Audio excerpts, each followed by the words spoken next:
Hi everyone!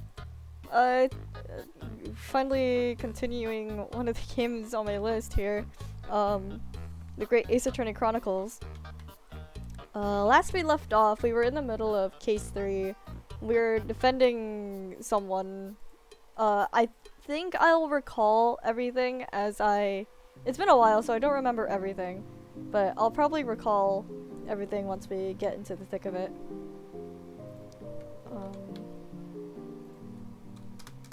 Let me just get my tweet ready here.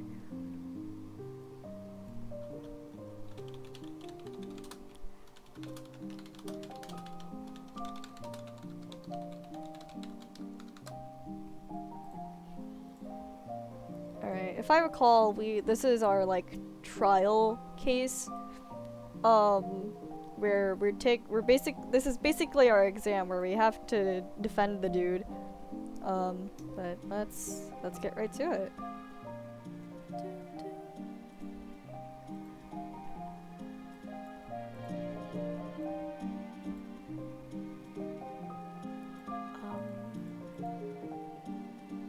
Oh, this is on the wrong window. There we go.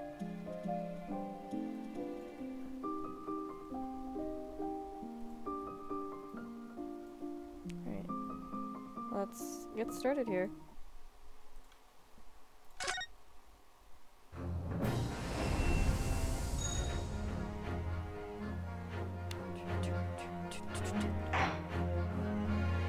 Let's continue. Yes. Okay, I think I remember this. Oh, I forgot. I have my controller plugged in. I could just play with the controller. Alright. Mr. McGilded, have you been listening to the discourse of the day? Ah, this dude, yeah. To be sure I have, my lord. There are now two matters on which the court desires to hear from you. The first is whether or not there was a third party with you in the omnibus cabin, as proposed by the defense. The second is that if such a person were indeed present, why did you conceal the fact from the police? But the dude was sleeping, I'm pretty sure. Begad, no, 'tis not my nature to hide anything at all. Just answer the question, please. Oh, I forgot about Zeke's. The truth of the matter is, I've been desperate about this all along. Do I tell yous all, or keep me mouth shut? Tell us what, Mr. McGilded? He was asleep. The fine fella representing me is absolutely right. In the carriage on the night with myself and the other man, there was another passenger. Okay, so you just kept that from us? Is that true? Aye, and 'twas me who helped the little urchin get away after it all happened. Why would you do that? You... What? Okay. No, Magnus McGilded, that convenient excuse can't save you now. I'm truly sorry, so I am, Lord Von Zeeks. I'm sure you'll be wanting to know why I said nothing when I was taken in by the police. I do be having a very good reason, I assure you. Okay, spit it out then! Which was? Well, the little child was just in the wrong place at the wrong time and not in any way involved, you see. What? If the police had known the wee one was there, they'd have assumed she'd done it. They'd have hauled her into this here courtroom just like meself. I was only trying to spare her that. Young hearts and young minds are easily damaged, my lord. Okay, so there was another person in there. So, wait. And who was this young child of whom you speak? That? I don't know. You don't know? Aye, well, the wee thing just happened to be in the carriage that night. I never saw her before or since. Objection! Okay. We have absolutely no reason to believe this man. The prosecution calls for the witness's statements to be disregarded by the court. I don't know about that. You know, I wouldn't be surprised if the urchin isn't here in this courtroom as we speak, listening to the proceedings. Huh? Huh? Who? What? Uh-oh. through all this smoke. What is going on? Be careful, Mr. Naruhodo. Cover your face. Bailiff, don't let the accused escape. Secure the omnibus. Who? I hereby call an emergency recess. Bailiff, ensure the defendant is in custody and clear the courtroom. Who's trying to escape? They were hurriedly removed from the smoke-filled courtroom by the bailiff, amid scenes of chaos as people stumbled over one another in their desperation to flee the chamber. We had no idea what was happening. All we knew was that, for the time being at least, the trial was suspended. Oh, classic Ace Attorney.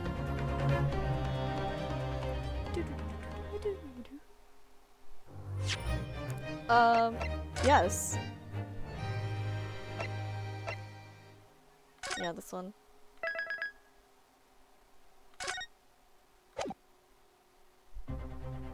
Okay, what happened? 18th February, 12:52 p.m. The Old Bailey Defendant's Antechamber. What on earth just happened in there? Mr. Naruhodo, I've managed to find out what happened. Mr. Zato, I was told it was an advanced form of smoke grenade, a type of exploding device that releases smoke. A smoke grenade? It sounds like the sort of things ninja use, yeah? They're just making sure everything is safe now. I think the trial will start again before long. But who would have done something like that? I bet it was the person. Ooh. The police managed to catch someone who was trying to flee the courtroom, apparently. Flee the courtroom? Why? Well, it's a young girl of around 15, I hear. A young girl? Then, could it be? The other passenger that Mr. McGilden was just talking about? How convenient! My thoughts exactly! So he wasn't lying. Oh, what's become of Mr. McGilden, actually? There are so many things I need to ask him about, but he's not here! Uh-oh. I think he was summoned to the prosecutor's antechamber to answer questions, along with the young girl. Oh, who is she, I wonder? What was she even doing here at the trial? Yeah, why is she there? She was taking a huge risk, and for what possible benefit to herself? There's another matter that's troubling me. What's that? The 20 pence. Oh, okay. According to the coachman, Mr. Beppo. Oh, I've forgotten all the voices that I did for all these characters. Oh no. He took 4 passengers that night, a fare of 5 pence each. That comes to a total of 20 pence exactly. But now it seems there were in fact 5 passengers, which means the figures don't seem to add up again. She's right. That is strange. Well, yeah, that is strange. Counsel for the defense, kindly proceed into the courtroom. The trial will commence in 5 minutes. Okay, so what happened here?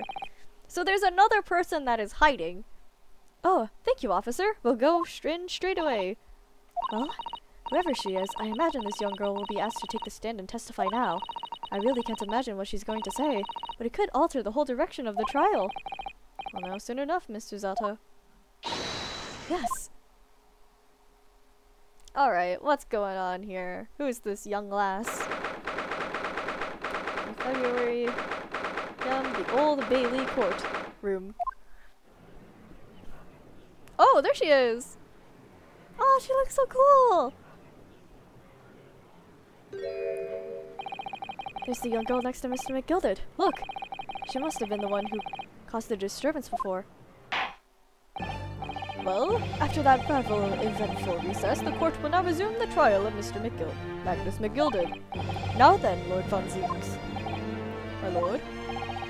I believe you have established the cause of the smoke which failed proceedings earlier. It seems to have been an advanced form of smoke grenade, the sort typically employed by the army. Ha! Good gracious, the army? In what the devil's name? It was an elaborate attempt by a young girl to cloak her escape from the public gallery, but she was caught, and now occupies the stand. Alright, who are you? Your name, girl? Are you responsible for the smoke grenade which induced such pandemonium here in my courtroom? Who are you? What is the meaning of this deplorable behavior? Ahem, if I may, my lord? Yes, Mr. McGilden? I think perhaps I ought to explain here. Why is it that this wee lass was here in the first place, and why is she tied to bolt like that? Just all tied up with the events of that night, so it is. Okay. Very well, Mr. McGilded. Give your testimony. You will explain to the court exactly how this young woman is involved in the case. Okay, so we're trying to prove this guy's innocence. What did happen that night? It's not like a defense lawyer needs that information or anything.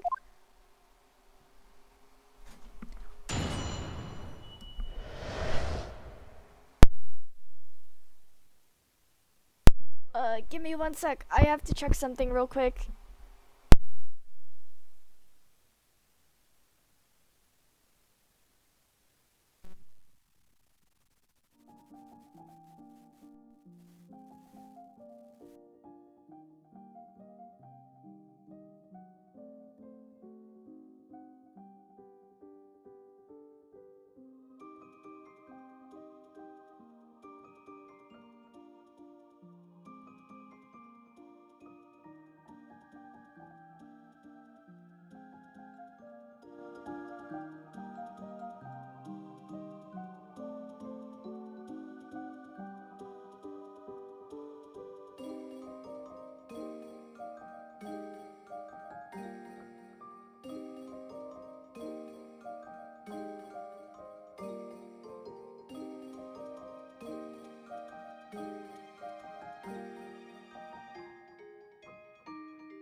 Alright, sorry about that. I had to go take care of something real quick. Let's continue here. Alright, what's this about the young girl? On the night in question, I took the back seat in the omnibus and promptly nodded off. Then, begorra, a loud thud and a wee scream woke me up with a fair start. There was a fella collapsed on the floor at me feet, so I sat him up on the seat across from me. Then I turned to find out where that scream had come from, and bless my soul, what did I find? There was a child in there, all curled up in a ball, hiding her wee self away. Okay. I remained somewhat baffled, I confess. But for what I gather, on the night in question, this young girl was indeed riding the omnibus. Is that correct? It is exactly as the defense counsel said. This lass was the 5th passenger, my lord. But that still doesn't add up. Very well. The defense may now cross-examine the witness. Are you ready, counsel? Yes, my lord! Alright, okay. I'm not sure what to do here. Or rather, no. I have no idea where to start. Alright.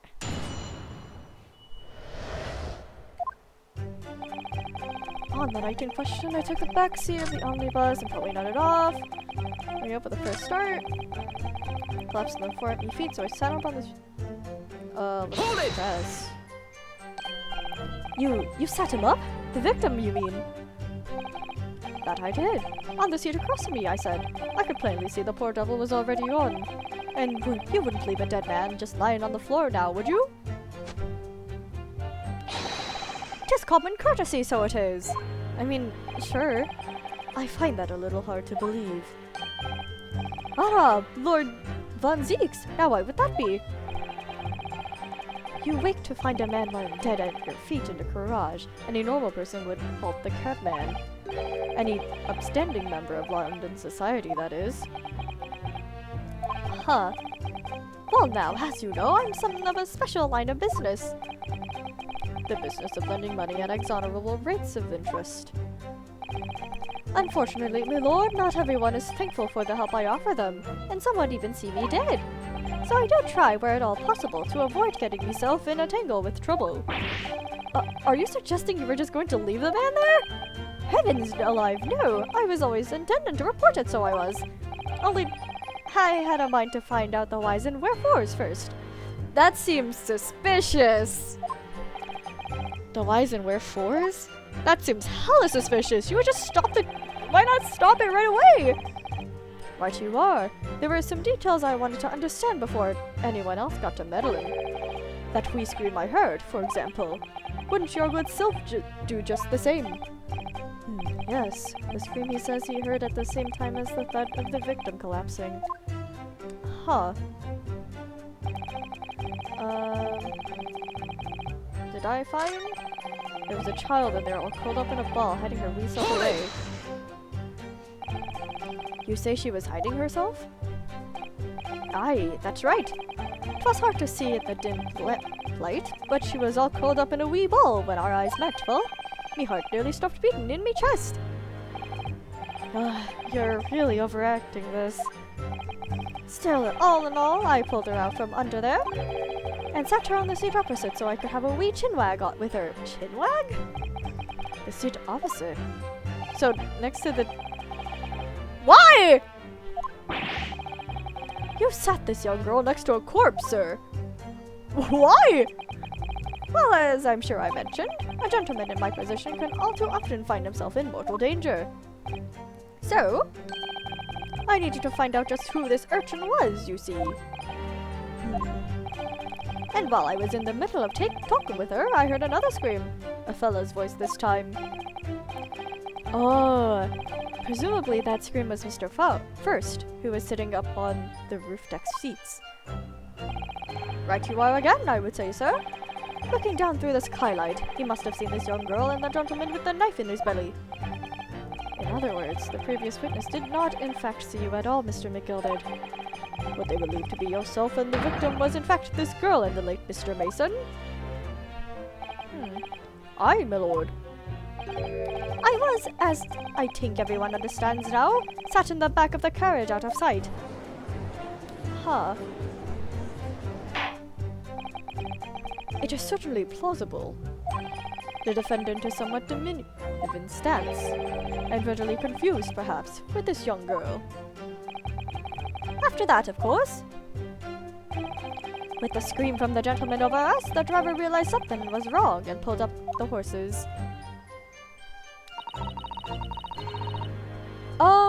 Okay, so why did he... So, when they opened the carriage, though, it was only him, right? So she must have been hidden in, like, the compartment.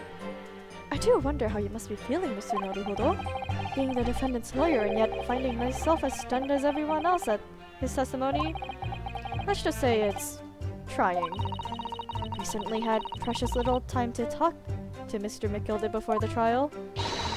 But we mustn't be dispirited. We must try to learn all the facts we can. When we arrived in London this morning, I didn't see my day panning out like this. Mr. Naruhodo, no grumbling, even in your head. How did you know? Alright, what's going on? And probably nodded off. Right, let's just present our statement then. And when you first got onto the omnibus, were there any other passengers already on board? Okay, so she got on at some point. There were not. The cabin was empty, and there was no one on the roof deck either. Oh, you were the first passenger, as it were, I see. Aye, and that's why I took the back side, as I did. Just the most comfortable, so it is. Could you explain exactly what you mean by the back seat? By all means. 'Tis how you already described it earlier. I'm talking about the seat opposite the one in which the poor gentleman who was stabbed was sitting. Like I said, 'tis the most comfortable and where I feel the most at ease. And of course, I enjoy gazing through the skylight from time to time as well. Okay. Loud thud and a wee scream woke me up with the fierce light. Did I press this one yet? Loud thud, you say, and a scream? Aye, that's right. How can I explain it? 'Twas like the sound of someone falling to the ground. That sort of noise. So you think it was the sound of Mr. Mason falling to the floor having been stabbed? Well now, you'll remember I was asleep at the time, so I wouldn't like to say. And when the sound awoke me and I opened my eyes, there wasn't a soul to be seen in the carriage but the fellow on the floor. Huh. You didn't see anyone, but at the same moment, you did hear a scream. Ah, from the seats above you on the roof deck, I presume? This one is confusing. Not above me, no, my lord. 'Twas from inside the cabin. But I wasn't altogether thinking about the scream. No, I was too stunned by the desperate sight before my eyes. Okay. I just have to take a look at everything.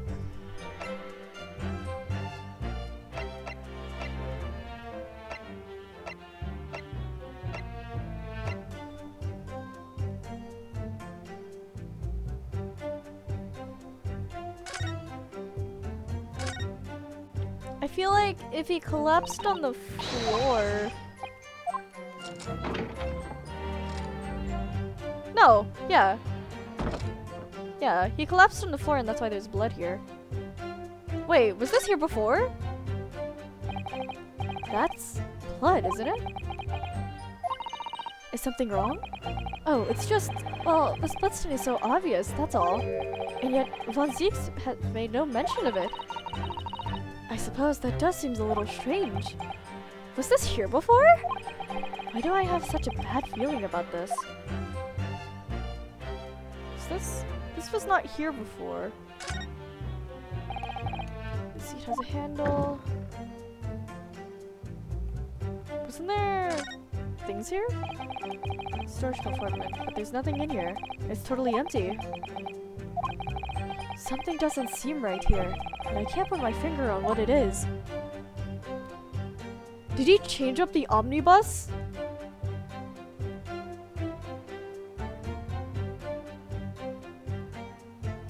This is odd.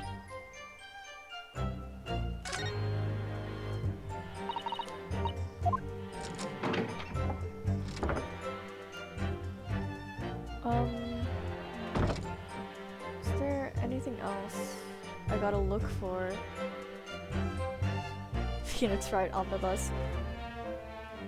That's so odd! That wasn't there before! That wasn't there before and the compartment wasn't empty.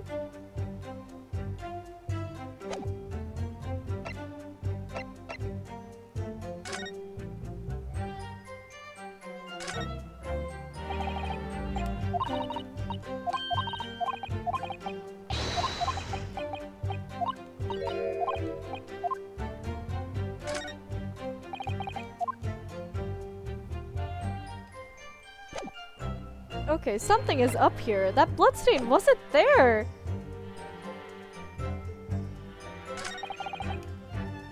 So what did I find? I'm afraid I don't understand. I'm sure you told the court that there was no one else in the carriage except yourself and the victim. So I did, sir, so I did. As far as I could see, that is. What do you mean by that? Well now, it's a queer thing. The wee scream I heard as I woke up. It came from, if you'll excuse the vulgar expression, under me backside. What? Good gracious! Under your backside? And when I lifted the seat on which I'd been sitting, I found there was a wee cubbyhole there for storage. Mr. Naruhodo, we can examine the omnibus ourselves, remember? Yes, of course. The whole bus was submitted as evidence. This would be a very good time to have a thorough look around inside. And that's when I found her. Thank you. I've heard enough. The events as explained are clear in my mind. However, at least one conundrum remains. Who is the girl? Oh. Her name is Gina Lestrade, my lord. She's a chancer, earns her crust among large crowds, relieving people of their purses. What's commonly called a pickpocket, really. What? This girl here? A petty thief? I don't... Is this true, Miss Lestrade? Miss Lestrade, you will answer this question. Huh? What? What is the meaning of this? Oh, she's gone. Oh, the girl, she's gone. Open. Oh, she's over there. I'm over here. Good gracious, how? What was the point in that little sidestep? I know what you lot are thinking. Grown-ups are all the same. This dirty little diaper, you'll say, slipped up and got caught on the job. She got herself back into a corner, so she knifed the gen. Go on, that's what's in your heads, ain't it? No, not at all. This is a court of law. We're here to determine the truth, not cast. Oh, goodbye, Naruhodo.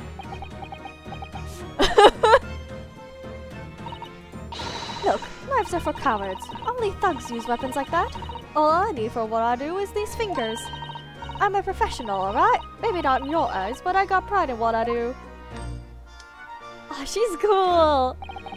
Let me guess, you don't count smoke guns among weapons for thugs? Oh, this? Yeah, this was in a bag I lifted the other day.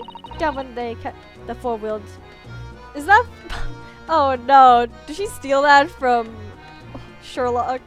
Or Herlock, sorry. It's nice, isn't it? I like the pink best.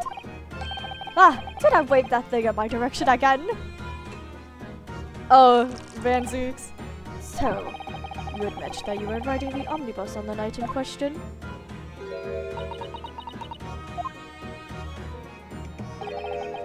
Tis alright, lass. You can tell them the truth now.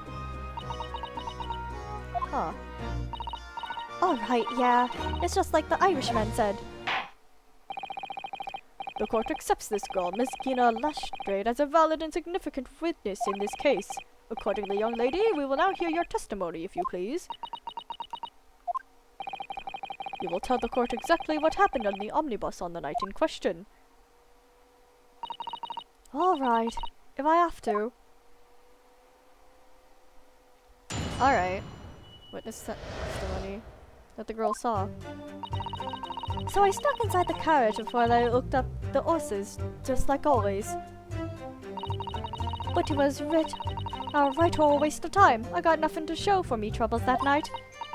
I'll tell ya, you can't see a blind thing in that hiding place. It's pitch in there.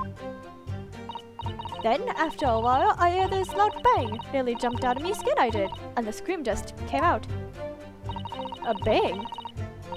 It's because of that, this Will found me. He did help me get away, mind. A bang? Yes, he let you go. I fail to understand why you would let this street urchin go, Mr. McGilded. Oh, 'tis simply myself, me lord. You see, she couldn't possibly have killed the other passenger. I knew that for a fact. Huh? How? As I'm sure I said before, sir.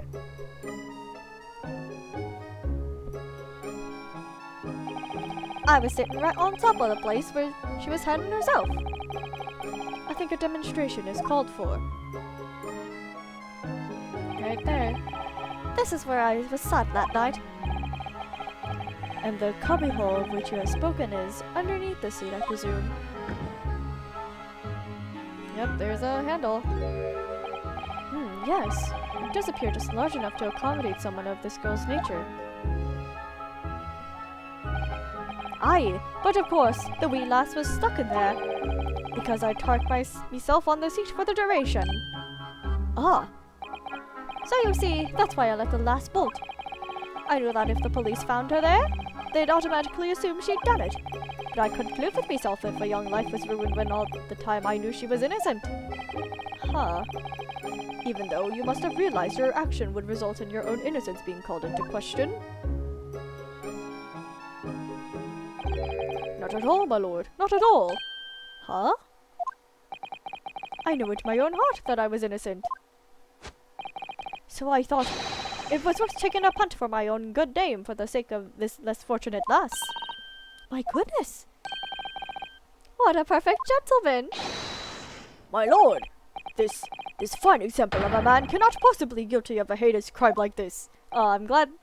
I'm ashamed of myself for even doubting you, sir. Oh, thank you for changing your flame.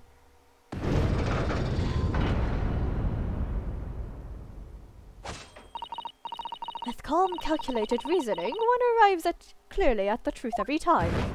Oh, she changed. Let's go.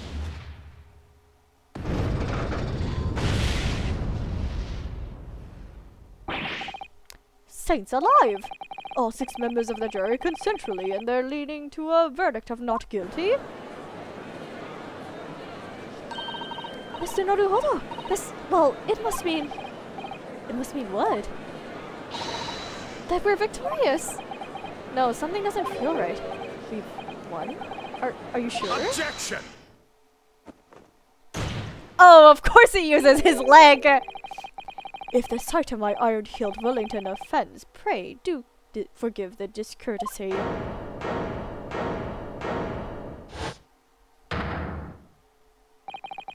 This really is a consummate example of the one monumental flaw in British judicial practices.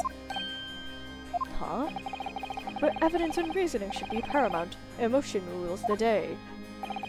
Emotion? The witness's latest statement gave us a clear insight into his true nature.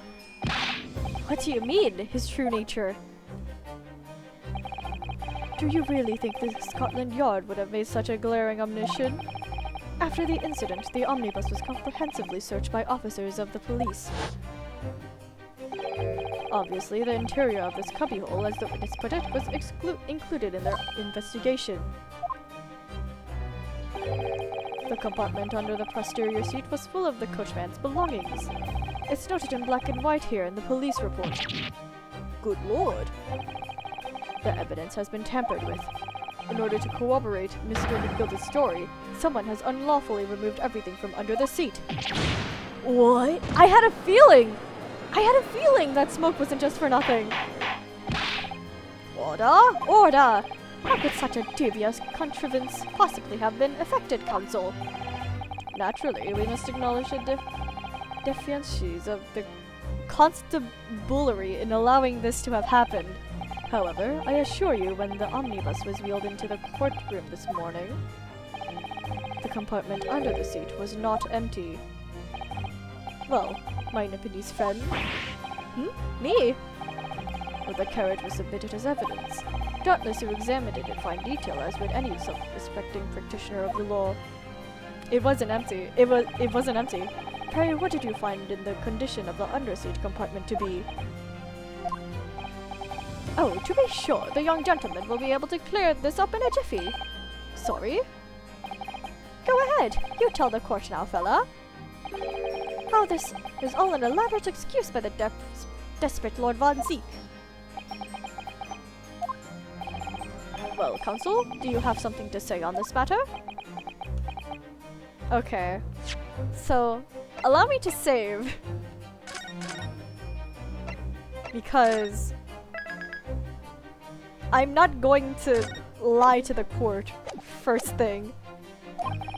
How am I supposed to answer?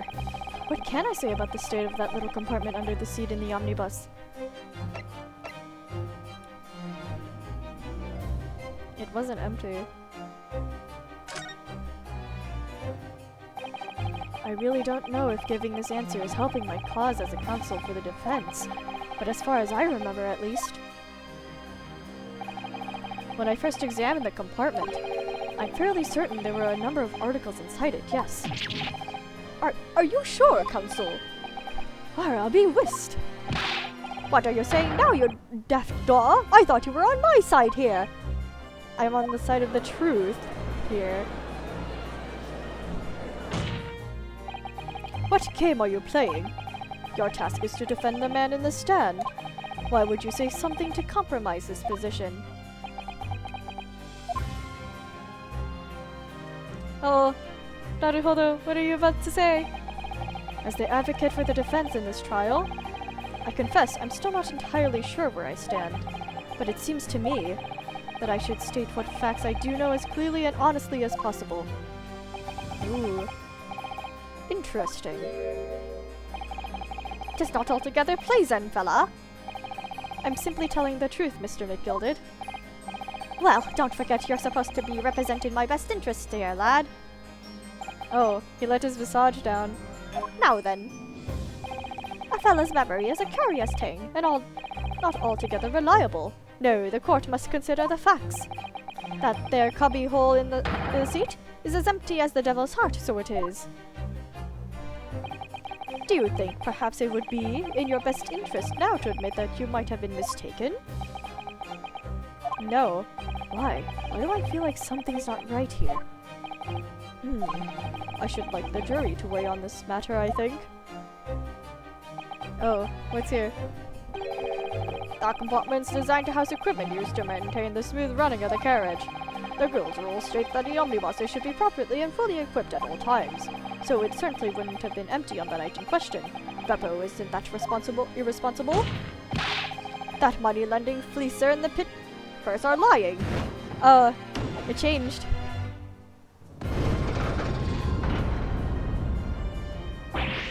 Ah! I can't believe I was nearly taken in.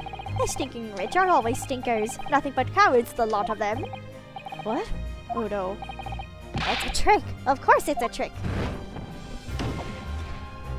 No! We gotta get to the bottom of the case before you start flipping your answers. Quite so. I must concur here. Oh, come on. At least let me examine. With calm, calculated reasoning, one arrives clearly at the truth every time. Yes, but every time a different truth, it seems.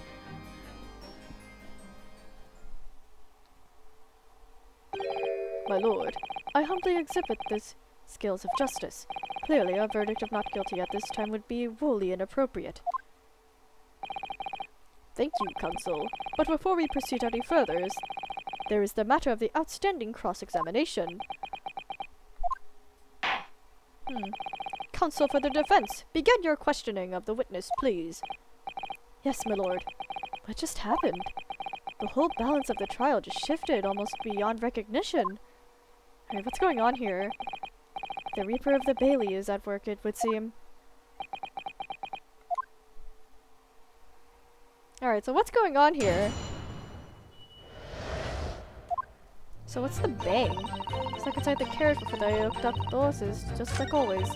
But it was a rightful waste of time. I got nothing to show for me troubles that night. I tell you, I think of that hiding place. It's pitch in there.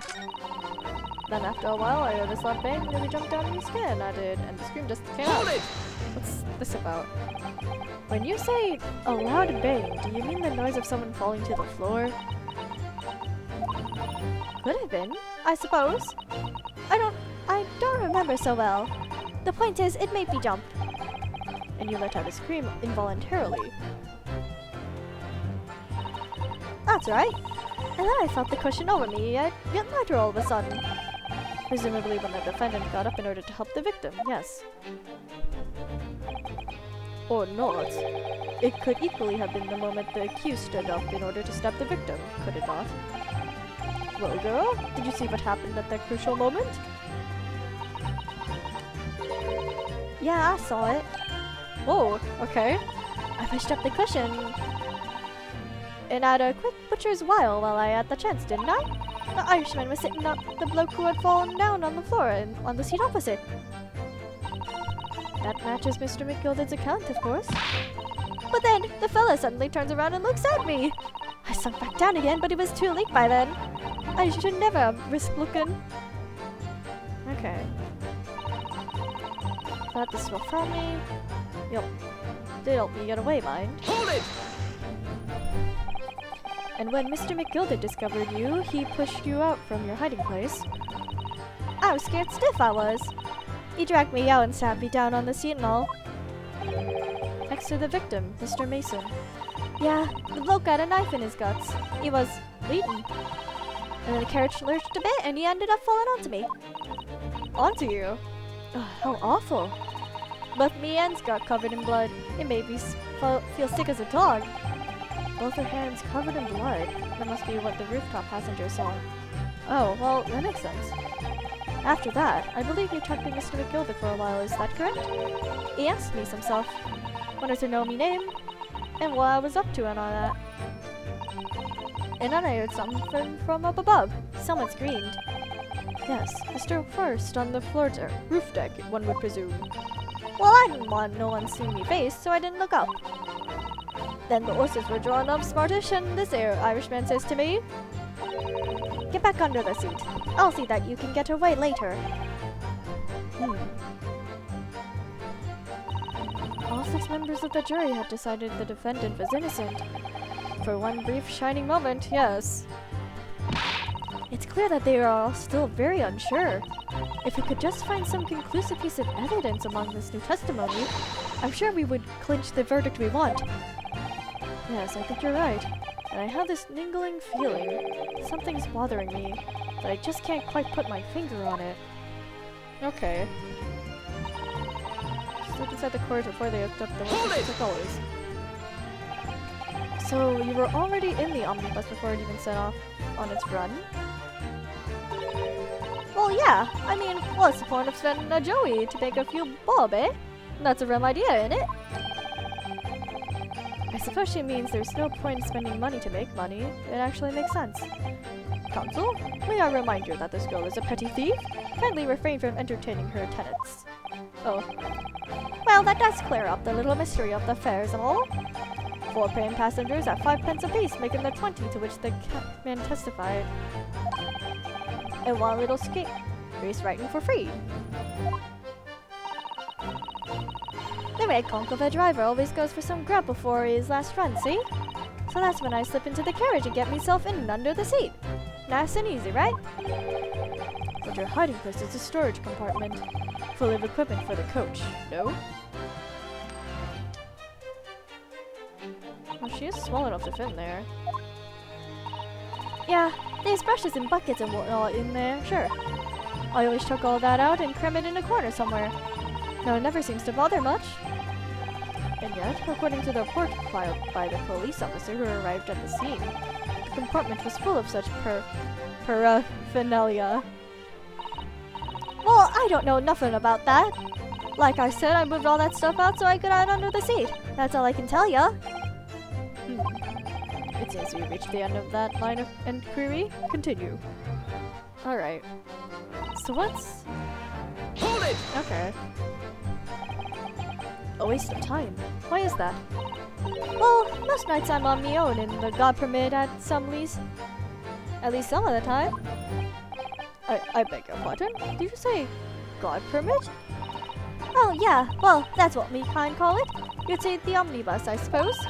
The point is, any normal run, the carriage ain't got no one in it for a while. And that's when you come out of your hiding place and get away. That's it. Only that night, this cove was sat on me seat from the start. And he didn't budge the whole way, did he? Not 1 inch! I was totally stuck. Do you mean to tell us that you were present in the carriage for the duration? You were under the seat the entire time while events unfolded in the enclosed cabin? Yeah. Right, mister? To be sure. I was as shocked as anyone. You don't expect to lift the cushions you've been sat on and find a child now, do you? So this Miss Lestrade couldn't possibly be the culprit then. So what's going on? Hold it! So you couldn't see out into the cabin at all? Not a jot. Well, stays I push the kittens up with me and look out the crack. And I can have a butcher's at what I'm going to fiddle. I thought you were a pickpocket, not a butcher. I mean, I can't have a look. The seat I get under ain't as plush as the other one, see? So most of the time, the passengers plant themselves opposite. But for some reason that night, this here Irishman spent the entire journey right over me head. And for that reason, you weren't able to push the cushion up to peek out, I see. Truth is, I ain't too happy in the small dark places. Feels too much like being No. What's up? Excuse me. Excuse me, what's up here? Is something wrong, Mr. McGilded? Oh, I do apologize. Was there something the matter, Counsel? I'm just wondering if Miss Lestrade's last comment made something occur to you, perhaps. You seem to be thinking something to yourself. Oh, no, it was nothing important. I was feeling bad for the poor lass is all. I remember feeling desperate myself as a young lad, shut up in the dark. 'Twas terrifying, so it was. I see. Yes, I'm sure we can all sympathize. I'm still scared of the dark now, you know, Skay. Aye, and I don't know about yourself, but I find that the darkness seems to make everything you hear seem that much louder as well. Oh, did she eavesdrop on something? Yeah. I suppose it does. Maybe. Miss Lestrade. Did you hear something that night? Anything? An unusual noise, perhaps?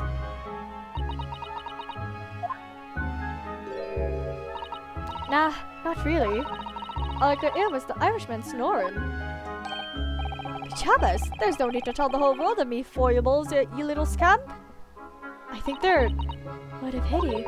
If only Miss Lestrade had heard something, it might have given us a vital new clue. Yes.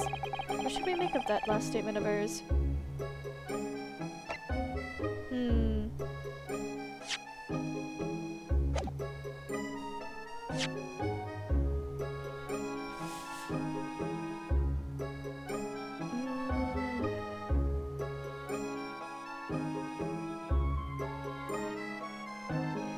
Shoot.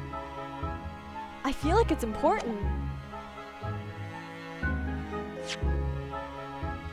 That's the wrong button. I feel like that's really important.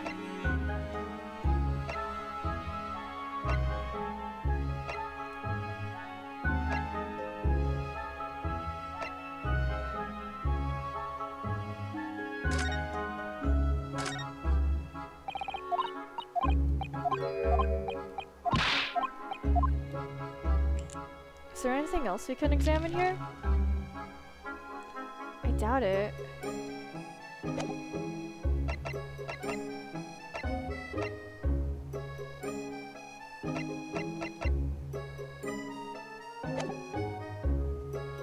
It's important. My lord, I believe that statement just made by the witness is profoundly important. Profoundly important? But all she said was that she heard nothing. Yes, which is the profoundly important part. I'm almost sure of it. I'm almost sure that I don't understand the inner workings of your Eastern Mind Council. Nevertheless, Miss Skinner Lestrade, you will supplement your formal testimony by repeating that last statement, please. What? Supplement? What are you on about? Don't give me all your fancy talk. I know what you're trying to do. Well, it won't work on me. That's right. Insult the judge. Always a good move. I think that's important. I must have forgot what was going on, but I could hear it snoring. Is there anything I can...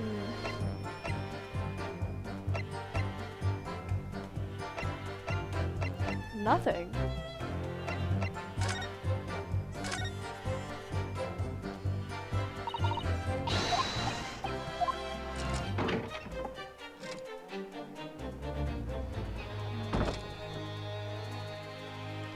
Really?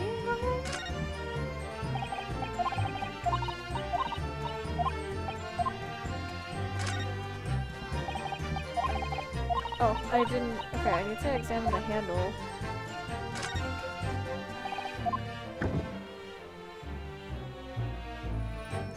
Really nothing.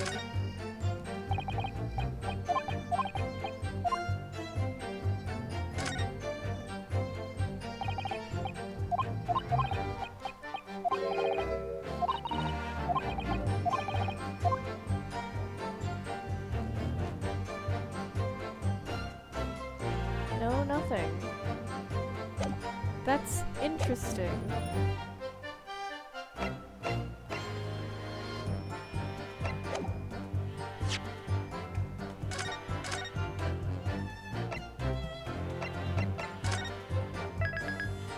I don't know what to do here. I had to stop bang. Nearly jumped out of my skin. I did, and scream just came out. Let this well found me. You get away, mine.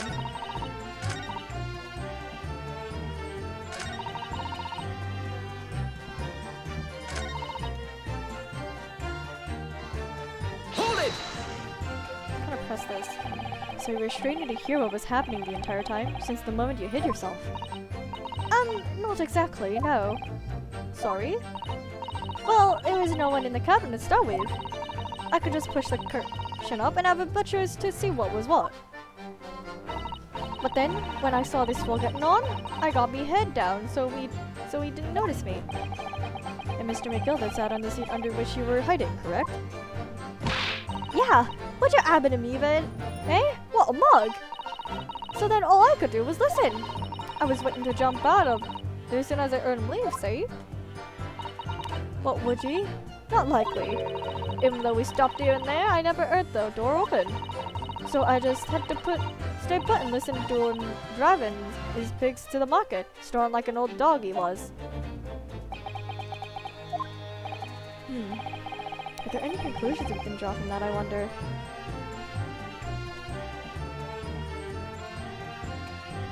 No, it doesn't make sense, because how did the other guy get in?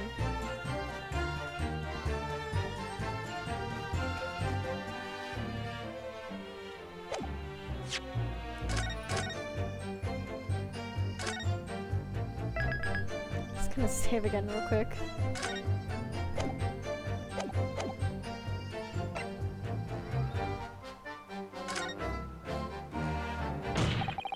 Miss Lestrade, what you have just told the court is clearly at odds with the facts.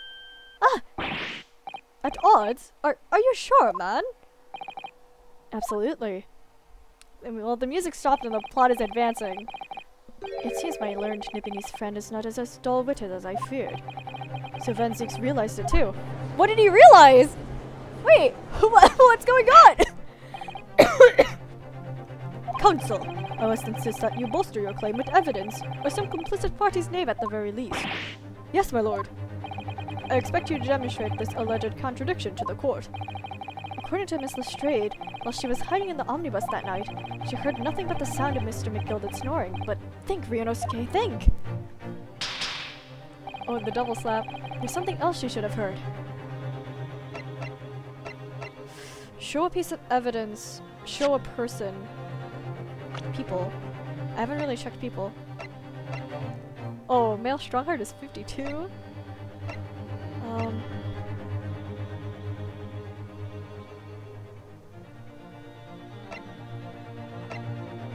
Just fair play. She should have heard Mason get on, I think.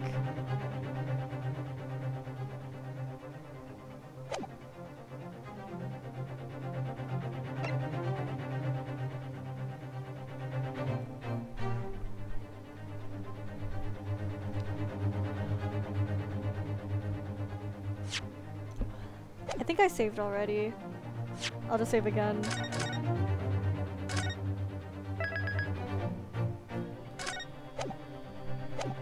She should have heard Mason, I think. Very well, my lord. Allow me to elaborate. On a particular sound that Miss Lestrade could not have failed to hear on the night in question. The sound very clearly explained the presence of the following person.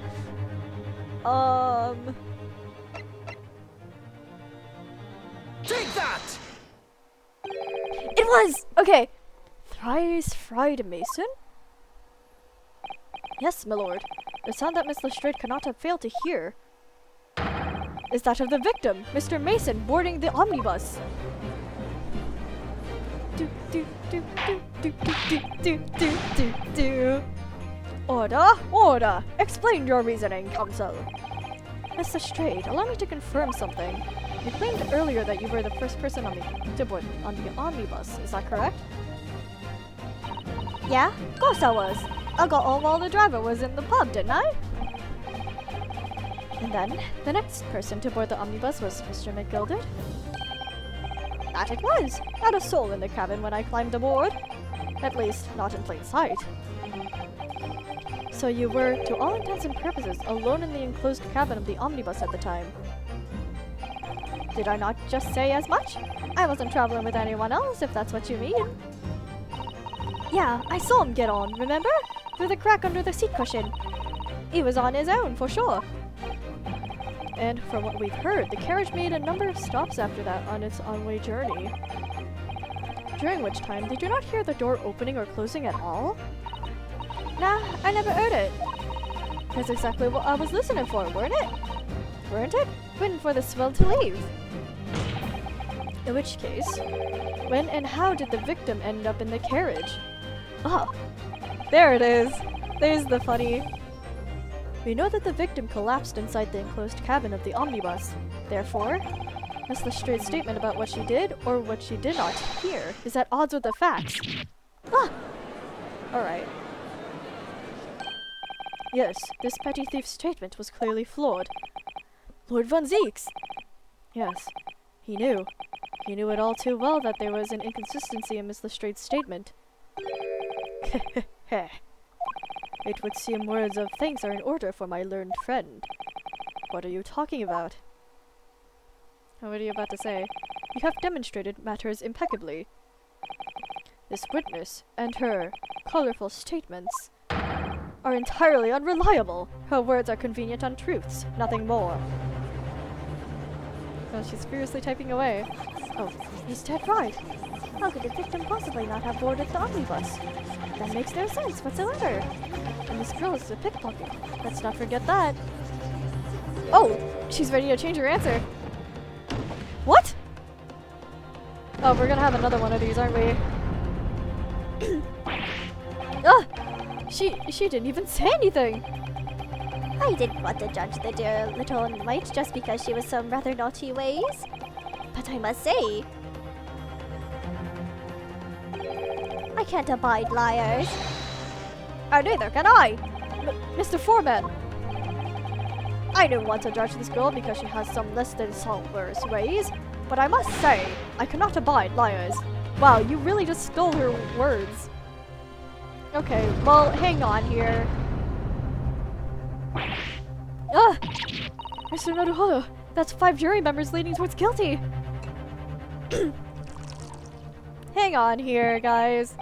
Well, your consideration for others is refreshing, my Nipponese friend. To the considerable troubles you have spared me. Hang on here! Yes, very refreshing.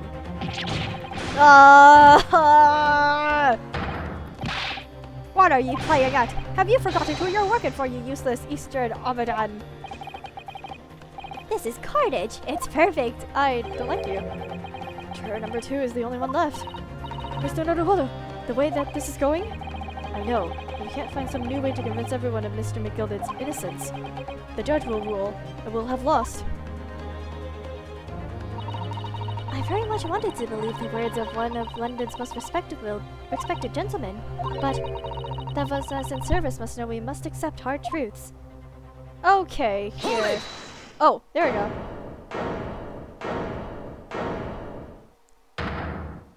Oh, yes, the witness's last statement seems to have revealed a critical inconsistency with their story. However, if we consider the possibility that her statement is in fact the truth, it may shed an entirely new light on this whole case. What are you saying? Counsel? I'm sorry, sir. Whatever do you mean? Oh, counsel, I will not tolerate you attempting to prorogue my adjudication. Explain yourself at once. When the accused boarded the omnibus in the night in question, the victim was nowhere to be seen. Subsequently, the carriage door was not heard opening a single time, as testified by the witness in the stand. And yet the victim's body was found inside the carriage. If this petty thief's words are to be believed, how do you explain the victim's miraculous appearance inside the cabin of the omnibus?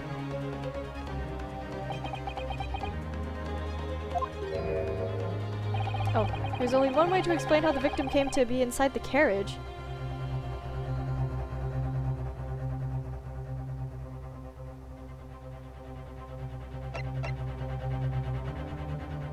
He was put there after he died? But that doesn't make sense.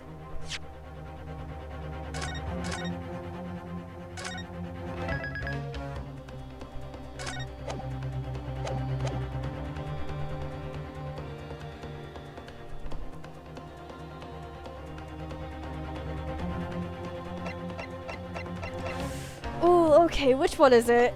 It's not that he was already in... He was in there already. Is it?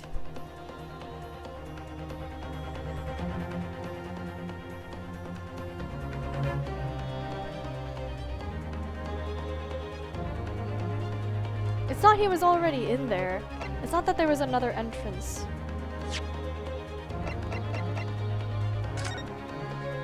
Is there another entrance? No, there isn't. Yeah, I thought that there was another entrance.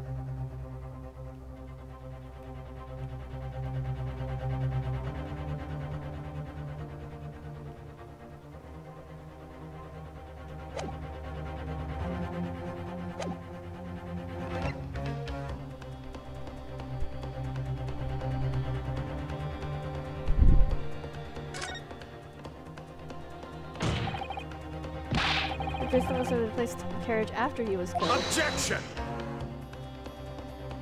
Yeah, it's not this. Tell me, your learned friend. What was the function of that obviously in your sentence? Yeah, it's not that.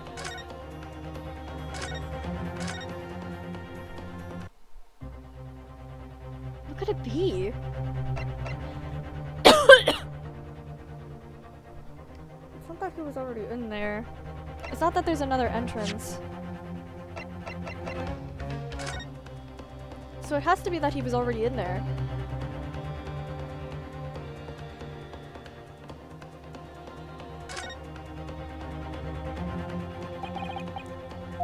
That's for sure. There's a lamp. It's not good for us. Can you open this?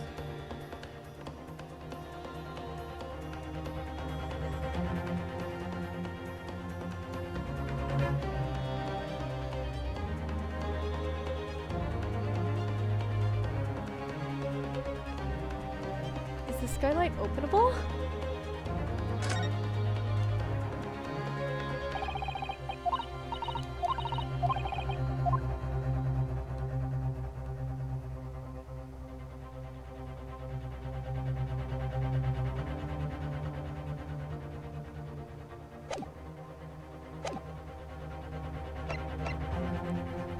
It's not that he was already in there.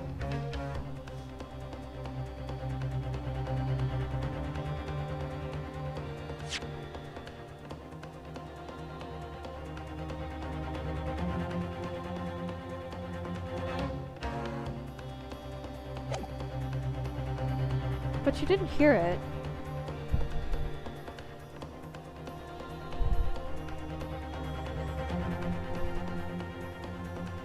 Or he came at the same time as Mr. McGill did. No, but that doesn't make sense. Is another entrance? If the door wasn't opened even once, the only explanation is that the victim entered the cabin some other way. Objection! Okay, it's not this. It has to be that... I'm sorry for the safe scumming, by the way. But it has to be that he entered through the... he was already in there, then. Clearly, he was already in there, already from beforehand. Okay, no, we do just have to go through the options. Tell me, my learned friend, what was the function of that clearly in your last sentence? Hmm? Well said, Lord Van Zieks. The clearly is troubling me also. No, no! That's really not the point. The point is that the victim must have been already in the cabin from beforehand. Then answer me this. By beforehand, to what specific point in time are you referring? Well, clearly, to penalize the defense heavily for this irrelevant rambling. Okay. You must learn to ramble more relevantly. It's definitely not heavy enough, judging from Miss Nippeny's eyes. So I ask you again. If this petty thief's words are to be believed, how do you explain of the omnibus?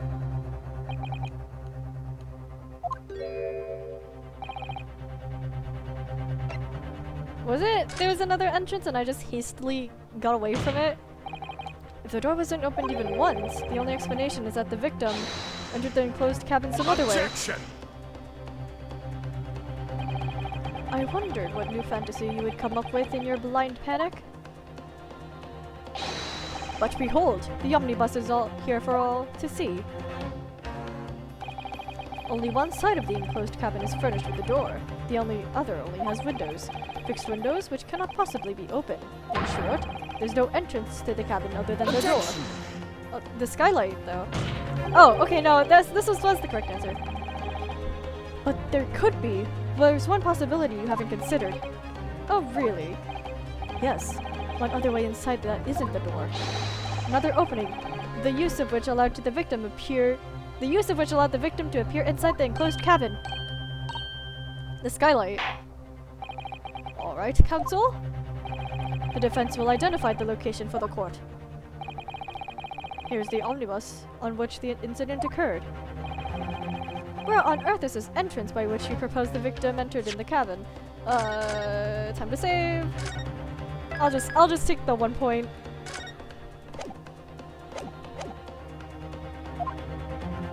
Has to be the skylight, right?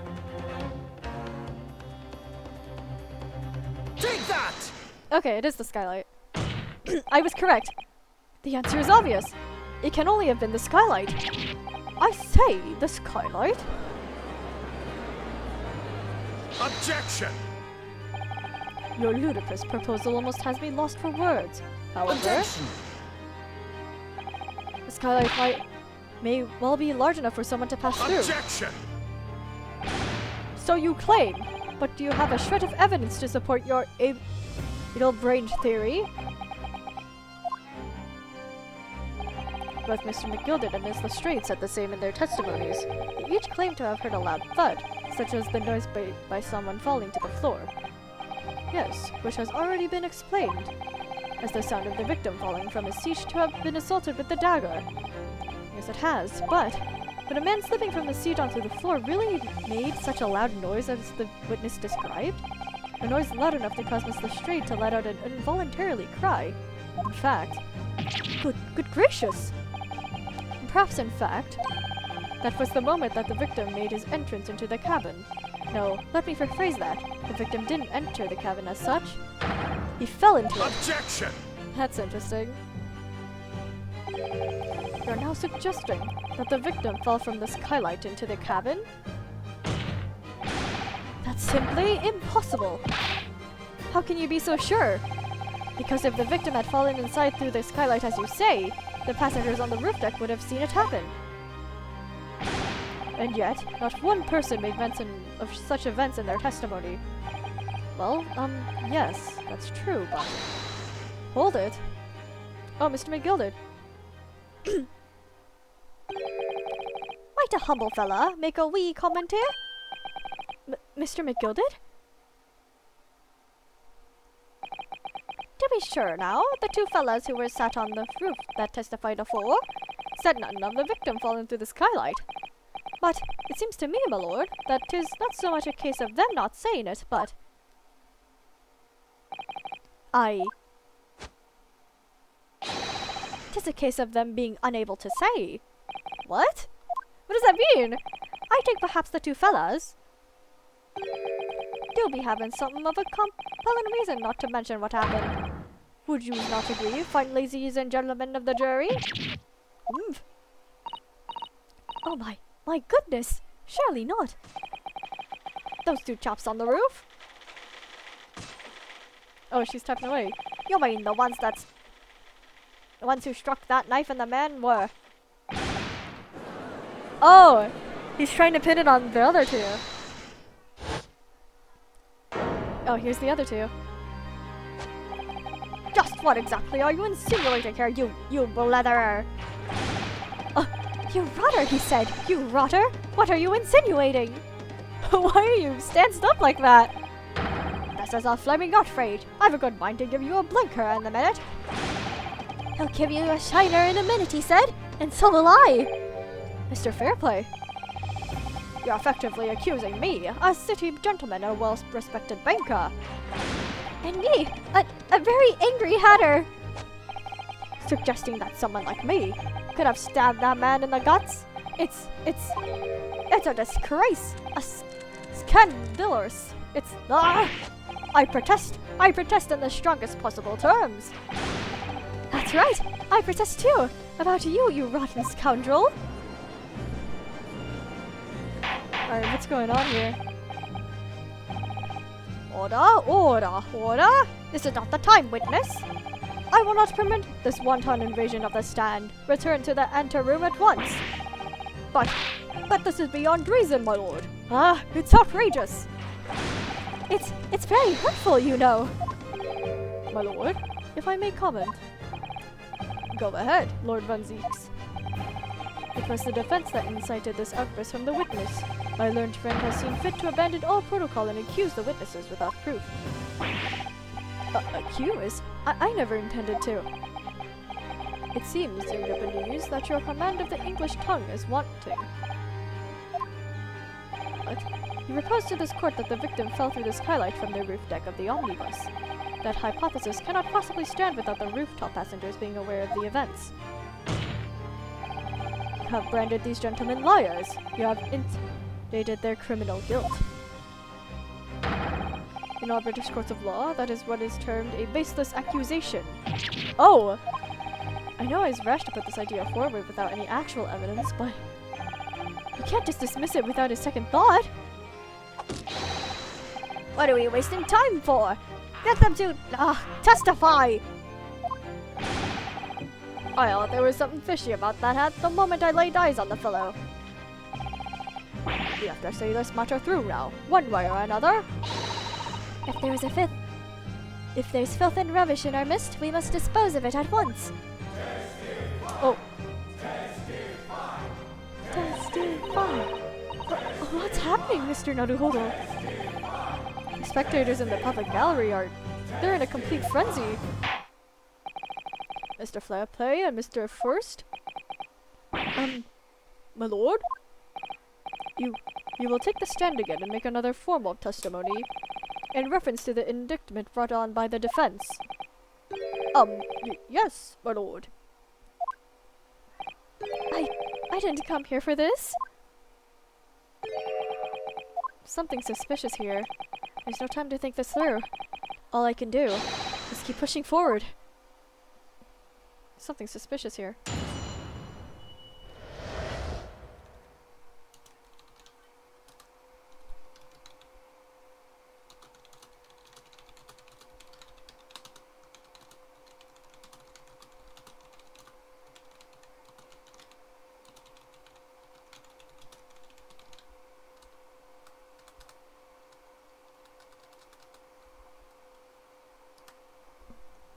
refuting the accusation. We were the only two people up on that roof deck, dead or alive. I can swear to that. If anything happened while we were sitting, don't you think one or the other of us would have noticed? In any case, neither of us know the first thing about the victim. We had no reason to kill the man. The skylight was shut the entire time, I tell you. We couldn't possibly have opened it. If you're so sure the victim fell through the skylight, where's your proof? I must say that on listening to this testimony, it is somewhat hard to imagine how either witness could have performed any malevolent act on this open rooftop deck without the noticing forthwith. That's right, you see. We're innocent, I tell you! Although logically, of course, the argument falls down if the two of you were in collusion with one another. What? Huh? According to investigations by Scotland Yard, the two witnesses share no common dealings. Ha! Well, I don't trust coppers any more than I trust the striking rich. Something doesn't feel right here. It doesn't. The trial is going in our favor, really. So why do I feel so uneasy? Counsel for the defense, over to you. Your cross-examination, please. Oh, yes, my lord. Alright, what's going on here? Cross-examination. Shooting the intest. Okay. We were the only two people up on that roof deck, dead or alive. I can swear to that. Saying, don't you think one or the other of us would have noticed? I don't want to examine here.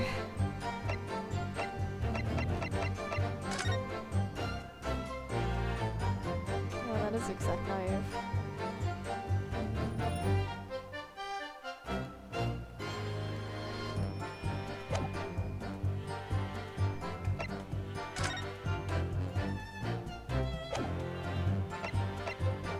What's going on here?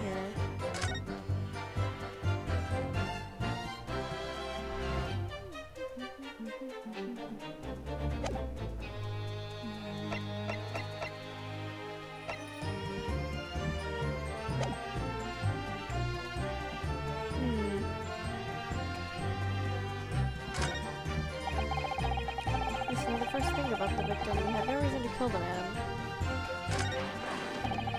Skylight was shut the entire time, I tell you. We couldn't possibly have opened it.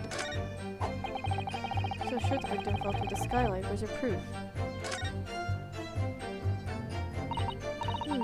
I wonder if these two men were really involved in some way. I couldn't say. I mean, I don't really know anything about them, do I? Although, by the same token, I don't really know anything of Mr. McGilded either. It's so hard to know what to believe here. I think we should try to remember that it's evidence alone that can truly determine the outcome of the trial. Evidence. No one can argue against decisive evidence, including the members of the jury. So you're saying that what we need now is to find a conclusive piece of evidence. Alright. Yes, Mr. Naruhodo, precisely!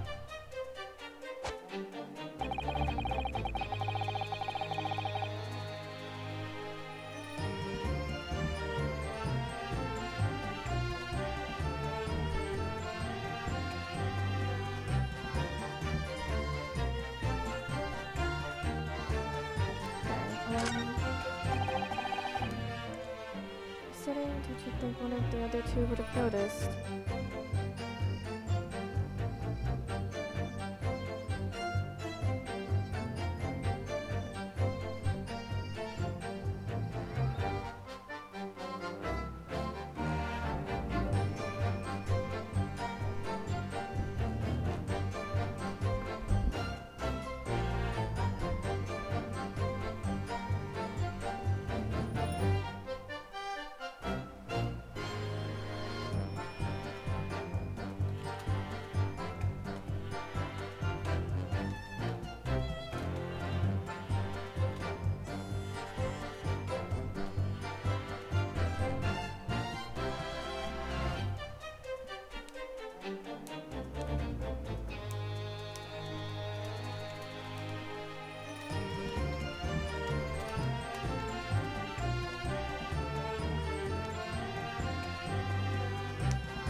just know the first thing about the victim. He had no reason to kill the man.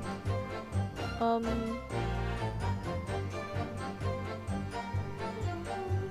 it! Justice. So you had never met Mr. Thrice-Fried Mason before? Oh no, not once, never. He'd never met the man before, he said? Never! And you, Mr. First, had no prior dealings with the victim either. That's right, sir. Hatters don't have much to do with brickmakers, to be perfectly honest, sir. No, I imagine not. You say? How many different ways can I put this? Neither of us had this connection to the gentlemen who were inside. Oh, okay. Excuse me. What do you have here? Mr. McGilded? Yes, counsel? What can I be doing for you?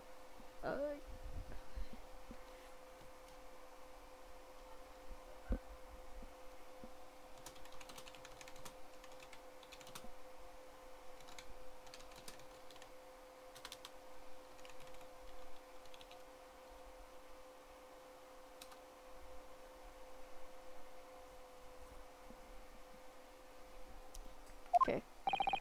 Did the witness's last statement give you a pause for thought somehow? Not the remotest connection? Is that right now, I wonder? What are you insinuating now? Ah, Mr. Fairplay, it has been too long, so it has. Eh? If I'm not very much mistaken, I believe 'tis fast approaching, is it not? Your payment date? I beg your pardon? Hee, you borrowed 20 guineas from me, sir. At an unconscionable rate of interest. You tricked me. It's extortion. Well now, is that a touch of begrudgery, is it? The sort of begrudgery that might motivate a fellow to pass off his crimes on to another. Oh. And young Mr. Forrest. Me, sir? What do you want with me, sir?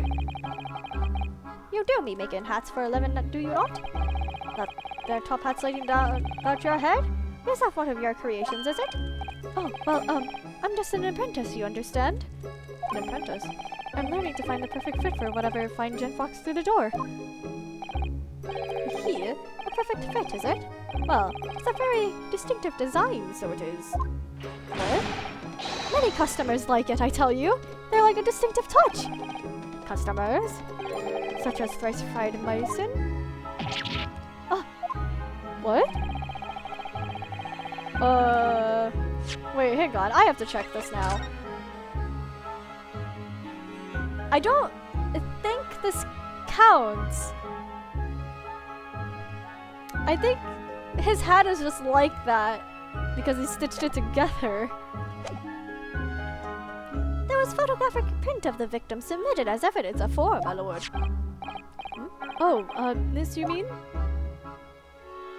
I can't help think that the poor fellow's hat looks distinctly familiar, wouldn't you say? Oh! That's one of my hats! Huh! Hehe, aye that is.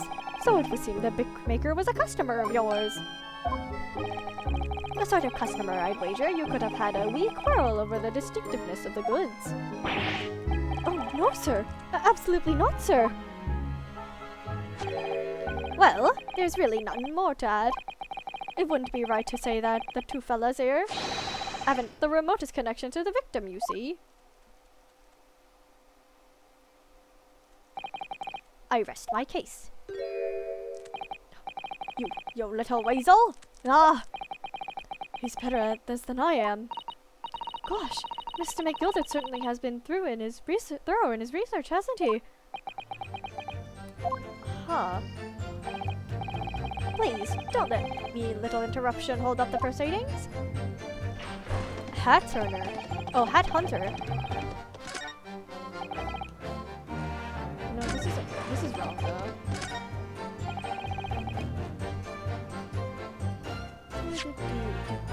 Do I have to present the hat? Or the photograph?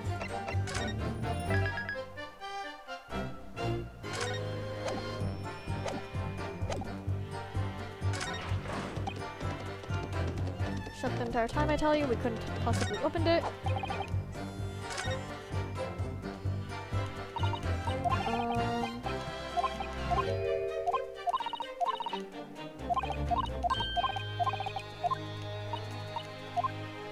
What do I present here?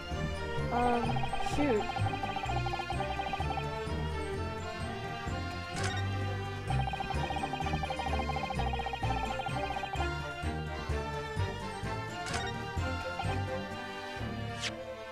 Do I present the...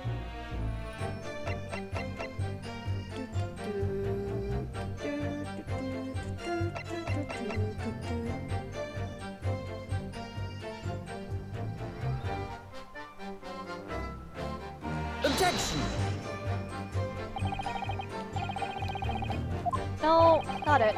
Okay. The behavior console? Okay. No, that's not it.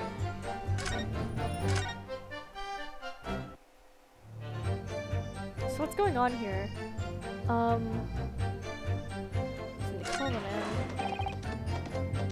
it! Are you quite certain about that? That the skylight was shut the entire time? I'm going to lose my block with you in a minute! He's going to lose his frag with you in a minute! That's what he said! Take a look at yourself! Take a look for yourself! Go on! You see? It's shut fast now, like it was on that night.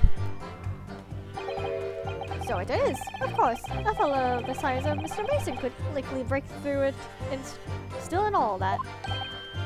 What? Just looking at the size of the thing, you understand? Now hold on there a minute, sir. The size of the thing.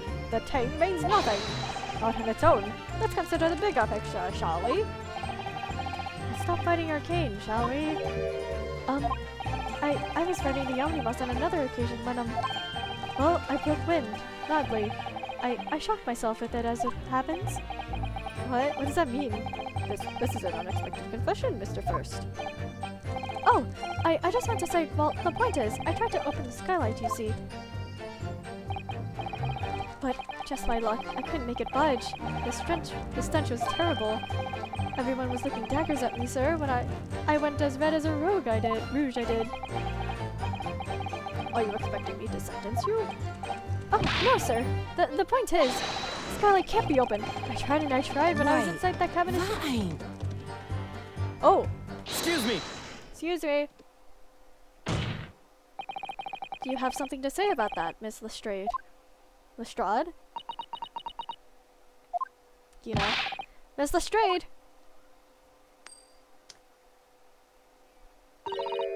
It opens. Hmm? The skylight. That is what we're talking about, right? Don't bring out the gun! Please! What are you doing? Why are you loading it? All them skylights open. Dead easy.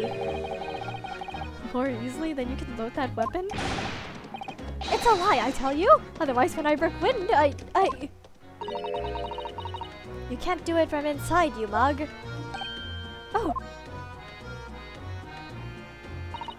Look, a few weeks ago, I was up on the roof deck for one of them drags. And I had a great haul. I mean, I had purses coming out me ears. Oh, Mr. Strayed, this is not the form to be utilizing on the subject of your criminal activities. It's not. Well, anyway, I had a bit of a scare. When I lifted the last bloke's purse, he got wise to me. All four of them surrounded me, so I couldn't up off the bus and leg it. So what I did was I used the skylight, opened the catch and jumped right through. What?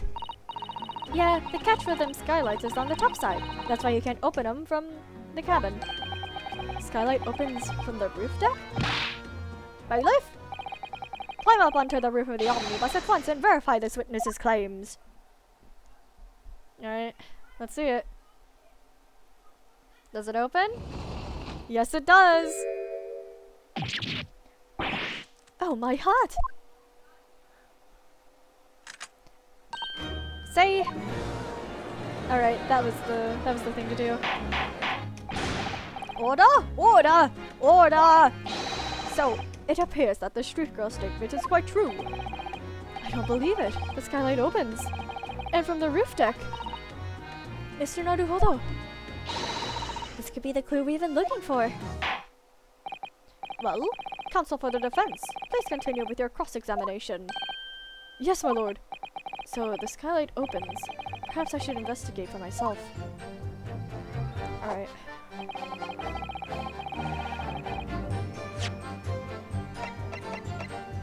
Let's examine this.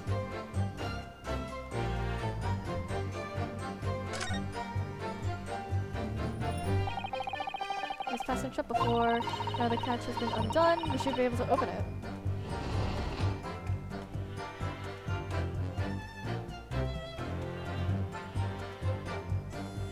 So what's up with this? Oh, is that a bit of blood on the side? You can certainly see inside the carriage through this opening, that's for sure. Yes, and there's a lamp in the enclosed cabin. So I'm sure the witnesses would have been able to see quite clearly. It's not good for us. There's a smudge on the side.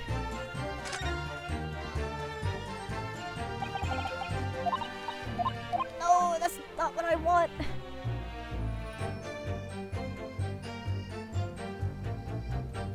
There's a smudge on the side of this.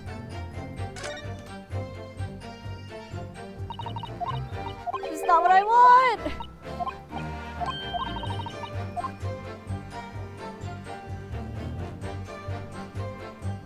There's like blood on there. Can I not investigate that?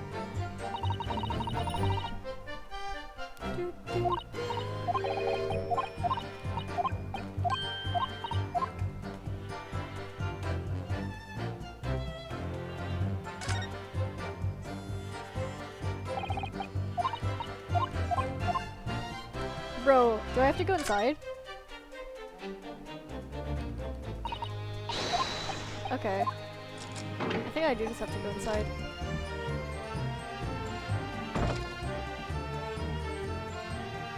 There's a smudge of blood here. Yes, it does open very wide, doesn't it? Wide enough to kick someone like you through, certainly, Mr. Naruhodo. Why someone like me? Ah! What is it? Look! Just here! Look at this! That's that question. It's blood! Why would there be a blood stain here? Surely, it can't be unrelated to the case, can it? Oh, there it is. Oh, it must have been updated in the court record.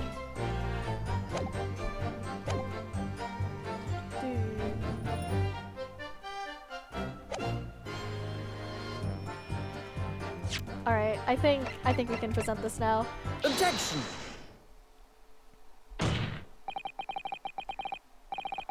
On the night in question, the victim was fatally stabbed on the stomach, and immediately afterwards, the victim's body was pushed through the skylight into the cabin below. Those are the facts, and the irrefutable proof remains clearly visible in the omnibus that stands before us today in this very courtroom. What? That's utter humbug! You can't possibly have any evidence. No, you can't! I mean, we didn't do it, I tell you! It's impossible! Irrefutable proof? Here in this courtroom? Counsel. Yes, my lord? I believe everyone would appreciate it. A little clarification here, Where exactly within the omnibus is the evidence to which you allude? We'll point out what is it that proves the victim fell from the roof deck through the skylight. It's up here. Right here. Got it! Got it! By Jupiter! Is that blood? This bloodstain proves two things. Firstly, when the incident occurred, the skylight of the omnibus was open. What? And secondly, the victim was already bleeding when he fell through the opening. Oh my! And so it follows that Mr. McGilded, who was inside the closed cabin himself at the time, cannot possibly be guilty of this crime. Uh-oh.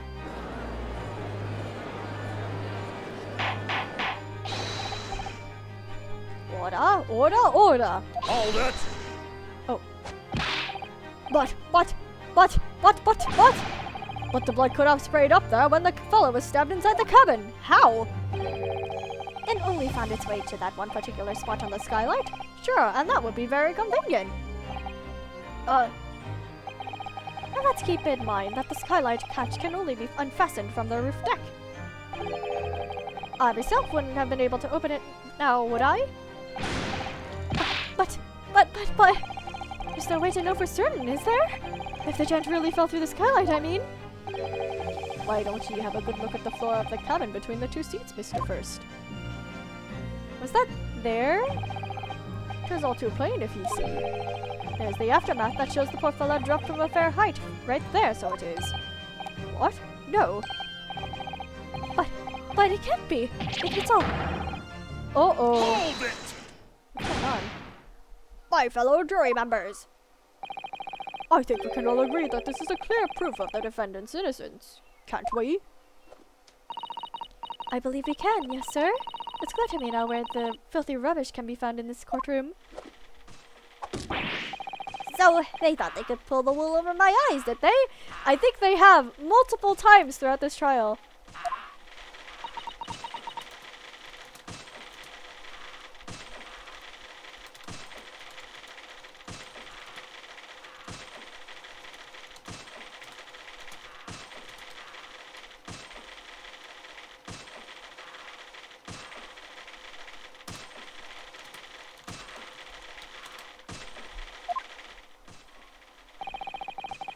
I won't tolerate any of the guild's characters being sullied with blood. I won't tolerate it. Oh, I always knew that nice gentleman who gave us that delightful park couldn't have done such a thing. All three then, everyone? 1, 2. Oh, that's everyone. Objection!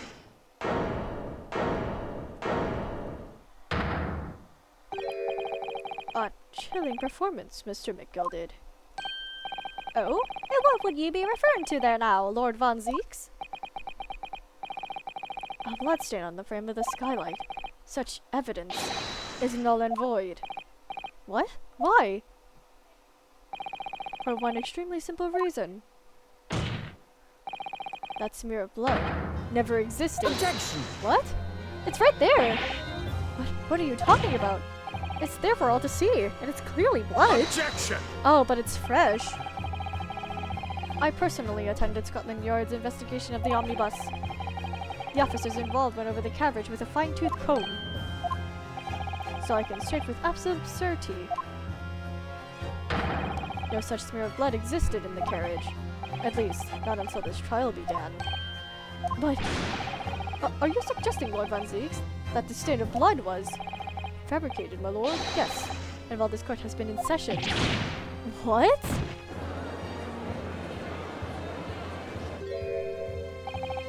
Here? What a palaver. I must say I didn't expect such a crude reasoning from a prosecutor of your standard, Lord Van Zeeks. But I'm Magnus McGilded, a fellow known all over the capital for his fine contributions to the public life.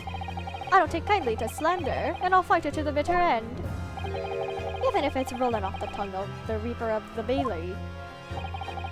Mr. McGilded, I realize that this is your first appearance in court as the accused.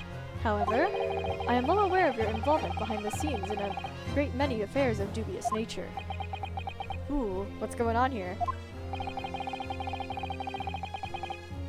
You're very adept when it comes to avoiding getting your own hands dirty. And each time it happens that a case you're involved in is investigated, you adapt the facts. What? Adapt the facts? What does that even mean? Yeah, we're new here. What does that mean? When you wield a fortune of the size of Mr. McGilded's, however, ill-gotten it may be, nothing's impossible. Tampering with evidence, manipulating the scenes of a crime, bribing witnesses. I toast your ability to concoct the most convenient stories, sir. Tut tut, Lord Von Zeeks. This will not do, to be sure. Will it now, counsel? Hmm? Oh, no. I think it's fair to say, this does all sound like a rather far-fetched excuse by a desperate man. I don't think Van Zeeks exists. I feel like there's something distinctly wrong here. The blot on the skylight didn't exist, you say? But, if you will all cast your minds back, is it not true that the omnibus there has been in the courtroom the entire time? How could anyone possibly have put a smear of blood in it without the world and his wife seeing the smoke screen? Isn't that right now, Counsel? It's true.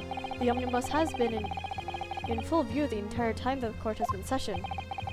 My learned friend. Here's to hearing your opinion on this matter in your own words. As you wish. Could someone have tampered with the omnibus during this trial? If you're asking me, I think it could have been possible. During the smokescreen. As a defense lawyer, it's my job to advocate for the defendant as best I can. But still, I feel as though there's something even more important at stake here. There's no evidence to suggest that the defendant did as my learned friend suggests. However, in terms of having the opportunity to carry out the alleged tampering, there is one possibility. Oh! Good gracious! Explain yourself, Counsel! Yeah, it's during the smokescreen. Yes, there is. It seems my learned Nipponese friend has no intention of running from this deceit. Deceit? I'm sure everyone still remembers clearly the recess that we were forced to take. As a result of the smoke grenade fired by the witness currently in the stand, Miss Gina Lestrade. Yeah, it just happened. Why? She didn't need to. She didn't need to do that. What's going on? Be careful, Mr. Naruhodo. Cover your face. Bailiff, don't let the accused escape. Secure the omnibus. I hereby call an emergency recess. Bailiff, ensure the defendant is in custody and clear the courtroom. The courtroom was filled with smoke, and everyone was thrown into confusion. All of us were made to leave this chamber. In that brief interval, under the veil of smoke and all the chaos, it could have been possible to steal inside the omnibus.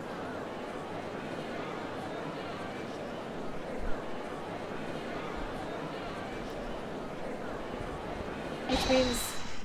Oh, are you wise? Oh, he's getting frustrated. What are you trying to pull, ye rotten feckless Gruger? Feckless Goger? You're supposed to be defending me! 'Tis a wicked plot! 'Tis a plot to undermine me, so it is! Objection! Whatever you think this is, it changes nothing. The facts are the same. After this courtroom was evacuated earlier as a result of the smoke grenade, a number of inconsistencies materialized in relation to the omnibus. Inconsistencies such as... To start with, the storage compartment underneath the rear passenger seat. It had something under it. When the police investigated the omnibus, this compartment was full of the driver's items. Secondly, we have the smear of blood on the edge of the skylight. As I have said, that was not present at the start of the trial this morning. Unfortunately, Lord Van Zieks, no one is able to corroborate your claims. That's true. When the omnibus was first filled out, both the storage compartment and the skylight were shut. Accordingly, I'm afraid to say, we cannot establish with any certainty if this evidence is the result of tampering or not. Indeed, my lord. No doubt there was not a single person who saw fit to verify such things. What do you think? Sorry? There's a part about the omnibus. Is there anything else unusual about the omnibus? Yes! I have an inkling! My lord? Yes, counsel? There is one further inconsistency. A mark that surely could not have been presented at the start of the trial. What? What in the devil's name are you going to say now? If you dare betray me, you little maggot, you'd be Oh, okay. I didn't get to finish saying. Silence, McGilded. The court awaits the defense's clarification. Yeah. Okay. This trial keeps swinging one way and the other.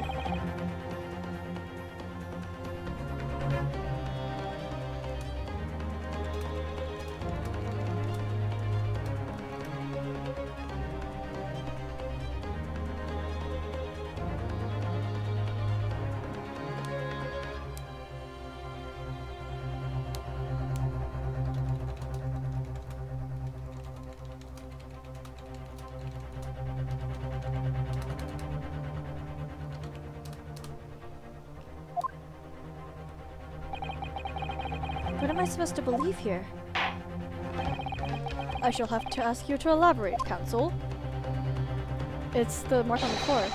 Where exactly is this alleged mark that you claim appeared at some point during the trial? It's the one on the floor. Got it! If we consider that the victim fell through the skylight onto the floor of the cabin, you would certainly expect to find signs of blood where you landed. But as far as I recall, this blood stain on the cabin floor was not there when the omnibus was first brought into the courtroom. Good lord.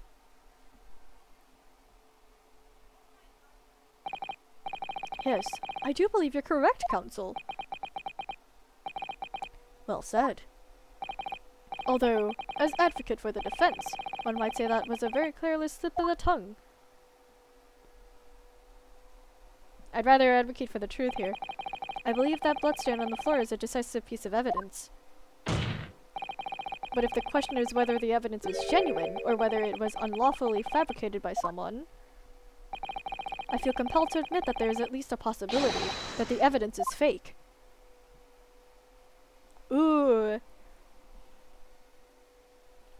Ooh, McGilded, what did you do?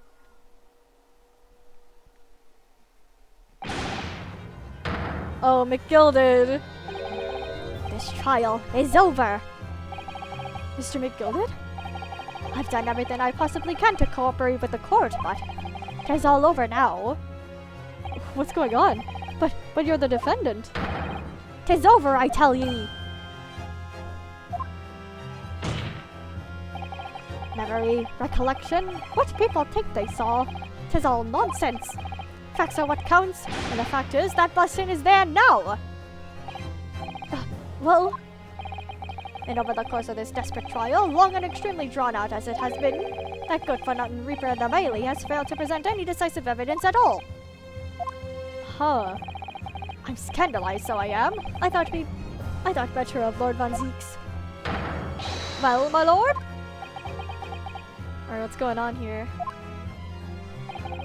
I must concur with the defendant. The unaffirmed recollections of an individual cannot stand as evidence. At this moment in time, the particular bloodstain in question is very much in existence, and in the absence of any credible method to prove its alleged previous non-existence, I regret to say that it would be improper for this trial to continue. Your lordship can't be serious! Lord Van Zeeks, what is your position? The prosecution, my lord, has no further witnesses or evidence to present. Very well. In that case, as I believe we have explored every possible avenue in this matter, I shall proceed to my adjudication. Oh, can Sherlock Holmes, like, show up or something? With his, like, magic material? As a formality, I am of course obligated to confirm with the defense first. What formality? As things stand at the moment, it would seem that Mr. McGilded will be found not guilty. Yes. Which would mean we've won. Is that really the right outcome here? Is it really alright for the trial to come to an end now with all these unexplained inconsistencies? No, it's not! Counsel for the defense, your closing statement, please. Yes, my lord. The defense believes...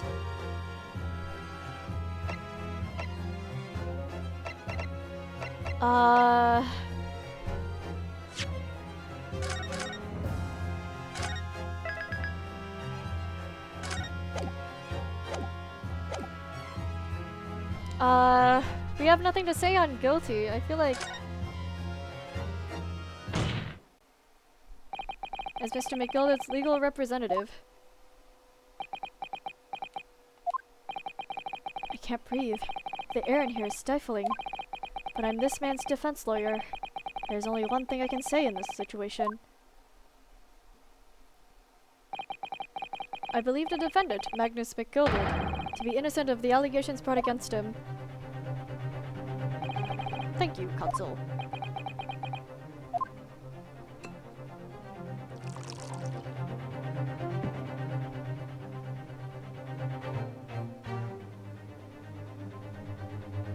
Is he gonna break the glass?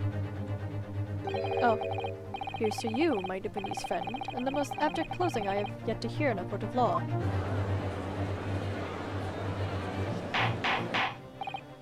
Order, order. Oh, what's going on here? What are you laughing about? Oh, 'twas a grand decision to appoint you as my lawyer, so it was a grand decision. You've saved one of London's most influential gentlemen, fella. You should be proud of yourself. Here, have this for your troubles. Ah! Your job here is done, fella, and some fine work you've done, so ye have. What do you mean? It's just as the right honourable gentleman, so at least put it afore. The trial can't go on any more. And your closing statement there was, how did he put it now? Nothing more than a formality. This doesn't feel right. There's something here.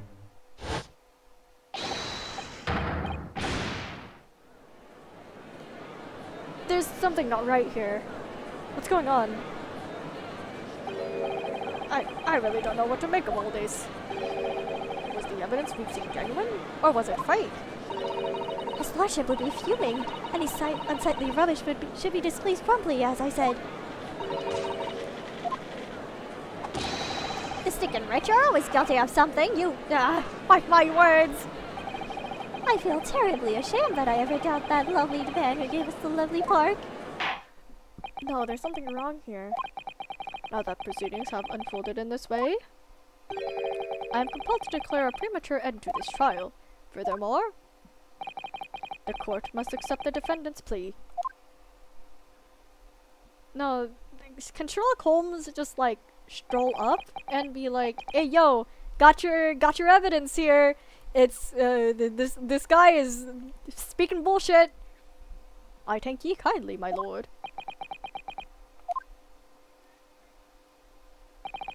I hereby pronounce the verdict of this court. Objection!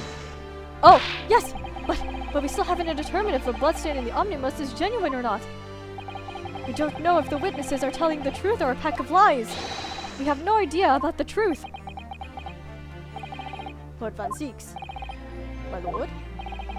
The case made by the prosecution is flawed, plain and simple. If indeed the omnibus presented as evidence was tampered with, the prosecution is at fault for allowing such a disgraceful perversion of justice to take place. My sincerest apologies, my lord. Objection! But wait! When we were evacuated from the courtroom, Lord Van Zieks ordered the evidence to be secured. I'm afraid the prosecution cannot shun responsibility in this matter. That's so unfair. The culpability of the defendant has not at present time been established by this court. Consequently, the jury will not be required to proffer judgment. What? Well, Lord Van Zieks, it's been a pleasure, so it has. As for you, my dear fella, I couldn't have asked for a better defense. Do you mean to tell me that this is a grand waste of time? Tis the law of the land, my good man. No, there's something up here. If you'd like to pursue this matter further, you can always go ahead and try to change the law. Magnus McGilded. Good grief! You've more to say to me, have ye? Just one thing. A warning. This is far from over. Well, something to be looking forward to then. Oh, where's Sherlock Holmes? I hereby pronounce the defendant, Mr. Magnus McGilded, not guilty. But it doesn't feel right. It doesn't feel right. Why are there fireworks in here? No, something is up. Something is up. I can't believe it. This is an outrage. They should have examined the evidence more. What are you talking about? The man's been cleared. He's innocent.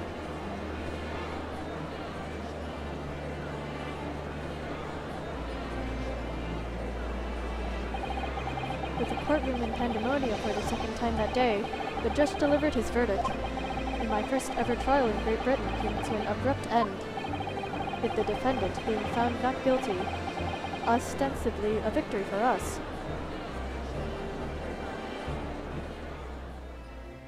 No, know something is up here. That's it? February 10, the Old Bailey Defendant's Antechamber. That certainly was a long trial. Yes, it was. Your first ever trial on foreign soil, and your first victory. It was a wonderful I wouldn't say wonderful, Susato. Something was up there. My heartfelt congratulations. And to you, Miss Susato, thank you for the assistance. I suppose we should be happy. The trouble is, we're still completely in the dark about what actually happened. Well, we didn't have enough time. But isn't it wrong? I mean, who is actually responsible for Mr. Mason's death? We don't even know that. The sole aim of the defense is to obtain a verdict that exonerates the defendant. You carried out your duty to perfection. Aye, that you did. Oh, Mr. McGill did. Ah, and that girl is with him too. Well, it seems the stories are true. Oh, what stories? About the 6 enormous fireworks they do be letting off when there's a verdict of not guilty. I'm sure yous must have seen them by now. Spectacular, wouldn't ye say? Yes, definitely. I'd heard it was a sight to behold, and to be sure it was. And I've you to thank, I suppose, for having an opportunity to see it. Alright, what's going on here? Oh, I don't know about that. I'm not sure I really did anything. What on earth are you saying, fella? How did I walk out of there a free man, then? I don't think it was so much thanks to me as down to your planning. You're a straight-talking fella, are ye? I must say, ye had me astray in the head there once or twice. But you're young and headstrong! Wah ha ha ha! Ah, 'tis water under the bridge. Did he just admit to doing something? Congratulations, Mr. McGilded, on having your name cleared. But nothing's resolved. There's only one thing that matters to me. Oh? Aye. They've all seen that I didn't do that yes, an abstinent deed. 'Tis grand, is it not? I suppose it is. Now the fine fellows of Scotland Yard can take matters in hand and sort out any wee details. They'll see it for what it is. They'll get to the truth. I've absolute faith in them, so I have. After all, I do be providing a good number of their wages with all the taxes I pay. Gotcha. It's not that funny. So then, as we agreed beforehand, 1,000 guineas for your troubles, fella. Oh, no, I couldn't possibly accept that much. Be wished. You're a humble people, are ye, from the east? Well, if you insist. But have this. Still in all, ye deserve a reward. Mr. Magnus McGilded! Everything is ready, sir. If you'd like to follow me into the courtroom. Into the courtroom? What's this, officer? 'Tis sooner than I was led to believe. Hope it's not inconvenient, sir. There were some changes to the schedule. What? Well, I must be making tracks now. 'Tis time for the inspection. Sorry, what inspection? They're going to examine the omnibus again, so I'm told. I asked if I could be present for it myself. They're going to examine it again? Now? Naturally, I'm under no obligation to take part in any more of this matter now, but as an upstanding matter of London society, I do be doing my best to help where I can. 'Tis a gentleman's duty, so it is. So then, fare thee well. 'Twas an absolute pleasure meeting yous. Can we take part too? I hope you have a whale of a time while you're studying here in Great Britain. And there he goes, a free man. Oh, I forgot she was here too. Oh, here comes the gun. Where'd she get that from? Don't move. Whereas I want to say, get a move on. She really does take forever to load that thing. Miss Lestrade, would you mind putting that thing down? You're a grown-up. Sorry? And I ain't grown-ups. Ah, there you are. Oh! Who are you? Naughty, naughty, running off like that. Is this some kind of picnic? Who's this little girl now? and taking off with you as well. I was looking forward to the trial run of my experimental snow grenade launcher. Ha! Oh, do you want to play? You won't beat me. She just has a launcher! Excuse me, but who are you? Oh, good day to you. I'm, well, the inventor, I suppose, of that machine. The inventor? Well, normal smoke grenades are so dull, don't you agree? White, white, and more white. If you have to be shrouded in smoke, it could at least be a pretty color, I thought to myself. Do we have to be shrouded in smoke, though? At all? I just took my eyes off it for a moment while I was changing into a different omnibus and she pitched it. Luckily, I fitted it with a telegraphic beacon. What's it? What? I have no idea what this girl is talking about. Anyway, you're coming with me now. Back to my laboratory. What? What for? To apologize, of course, silly. To my technician. What? You mean, say sorry? You must say sorry when you've done something wrong. Surely an adult has told you that before. An adult? I don't listen to no adults. Uh-oh. Come along then. Follow me. Oh, she's being whisked away. Fine, have it your way. Oh, good. You see, I knew you'd want to do the right thing in the end. I'm fairly certain that what she wants is not to get shot by that massive gun of yours. Yeah, I think so too. Oh, she's so cute. We'll be leaving now then. Bye-bye. I'm so sorry for all the fuss. Well, goodbye. I'm pretty sure that was Iris. She was a lively one. Well, do you think perhaps we ought to be on our way now too? Yes, you're right. But where to? Oh! We haven't had time to find a place to stay. No sooner had we arrived in London than we had to rush here. All our traveling cases are still with the bailiff. I was originally planning to spend today in search of lodgings. At this late hour in the day, I'm afraid we may be out of luck. Don't worry though, I have a plan! If the worst comes to the worst, I've heard of a lovely park where we could spend the night. Please tell me you're not thinking of McGilded Park. I know it may be a little chilly at this time of the year, but our youthfulness will see us through. Oh, Susato. I'm not so sure about that. I think a midwinter London night will freeze a young person's solid just as easily as an elderly one. Oh dear, that doesn't sound agreeable. Now I'm starting to turn Mr. McGilded down. Now 1,000 guineas would have been paid for a lovely one room, or mansion. This doesn't feel right. And so, the trial to determine my worthiness for the study tour was over by the end of our first day in London. However, as we were soon to learn, there were more trying times ahead, just as the Reaper of the Bailey had warned. The case was far from over. Alright.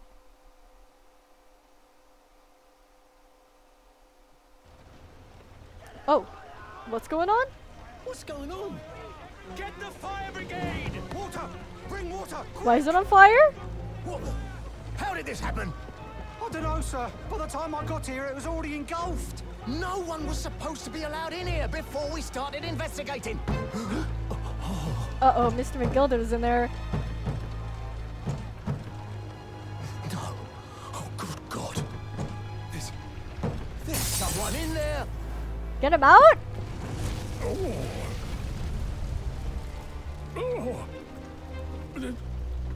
This can't be. Why are they just standing around being like, oh man, this sure is happening. Get him out! Hi, Von Zooks.